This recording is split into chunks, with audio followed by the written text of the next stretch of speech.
কুণাল ঘোষের কথার প্রসঙ্গে আমি একটা কথাই বলবো। কুণাল ঘোষ যিনি বলেছেন, যত দোষ কুণাল ঘোষের রক্তের দোষ, আর কিছু বলবো না। যত দোষ কুণাল ঘোষের রক্তের দোষ। আমি আর কোনো কথা কুণাল ঘোষকে নিয়ে বলবো না। ওই বাজে ফালতু থার্ড ক্লাস বলবো না, থার্ড ক্লাস বলে একটু উঁচু হয়ে যাবে। ফোর্থ ক্লাস ক্যাটাগরির কোনো রাজনীতিবিদ তো নয় উনি।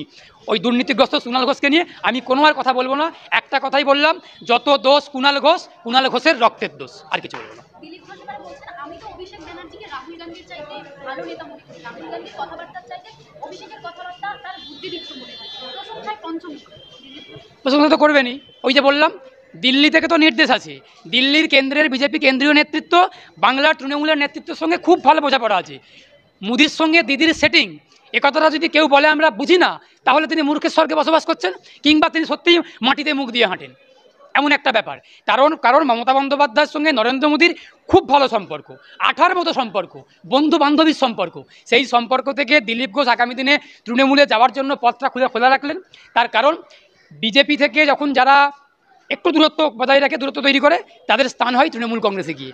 আবার ঠিক একইভাবে তৃণমূল কংগ্রেসে যখন কারো দূরত্ব তৈরি হয়, তখন তাদের স্থান হয় গিয়ে বিজেপিতে। এই বিজেপি আর তৃণমূল একই কারখানার প্রোডাক্ট, একই জায়গাতে উৎপাদন হচ্ছে, একটাই ওদের মাতৃগর্ভ, সেই গর্ভে ওদের জন্ম হচ্ছে।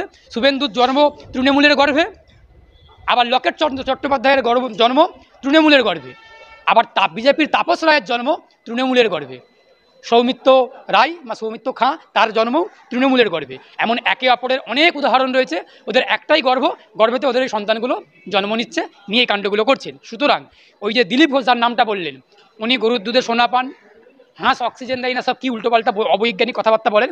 আবার ওই দিলীপ ঘোষের সঙ্গে কুণাল ঘোষের খুব ভালো সম্পর্ক আছে।